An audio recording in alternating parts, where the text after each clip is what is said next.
Hobbies पे ना एक बारी बारी कंफ्यूजन आता है कि क्या हॉबी भरे क्या ना भरे। तो मैं ये कहूंगी जिस दिन डेफ भरे उस दिन आपकी वाकई एक अच्छी हॉबी होनी चाहिए।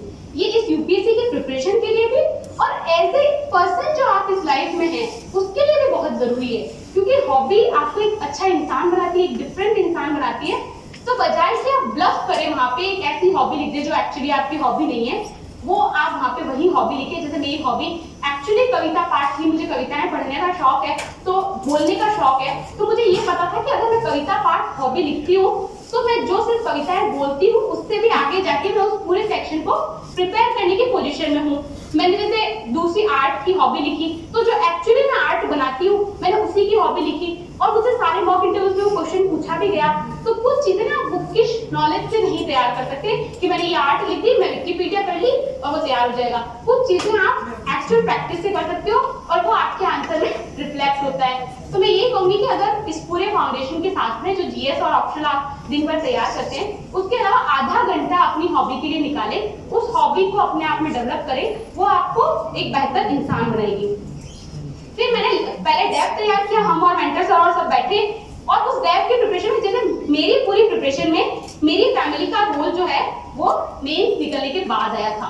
ठीक है, जब डेफ भरना था तो मैंने फैमिली ग्रुप में मैंने डाला था कि मेरी बचपन से आज तक के जितने भी अचीवमेंट है वो सब आप मुझे बताएं। तो मेरे सारे भाई बहनों ने, मेरे पेरेंट्स ने जितने भी अचीवमेंट थे, जो अच्छे अच्छे अचीवमेंट मेंशन किए जा सकते हैं।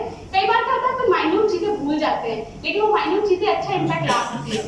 तो वो सारा फिर डेफ किया गया, मैंने मेंटर सर ने डेफ फाइनल किया, मेरी एक और सीनियर ने हेल्प की, और फिर फाइनली वो विकास सर को डेफ दिखा के सब कुछ जस्ट जब सर ने अप्रूव कर दिया तो उस डेफ को 14 दिसंबर को मैंने सबमिट किया। 14 दिसंबर से मेंस की तैयारी शुरू हुई, इसकी इंटरव्यू की तैयारी शुरू हुई कि इंटरव्यू की तैयारी कैसे की जा सकती है। तो मैं और मेंटर सर बैठे, हमने 4 सेक्शन में, जैसे मैंने आपको बताया, तैयारी को बांटा कि मेडिकल साइंस ये, हिंदी लिटरेचर ये, करंट अफेयर्स ये, डेफ ये। तो हमने कुछ नहीं किया, हमने कम से कम अगले 5-7 दिनों तक सिर्फ क्वेश्चन देखे। जैसे हम बैठे, रोज में 1-2 घंटा उनके पास बैठती थी कि चलो सर आज हिंदी लिटरेचर के सवाल तैयार करते हैं। तो हमने सिर्फ और सिर्फ 1-2 घंटे तक हिंदी लिटरेचर के 50 क्वेश्चन लिखे कि ये क्वेश्चन पूछे जा सकते हैं। फिर मेडिकल साइंस के क्वेश्चन लिखे।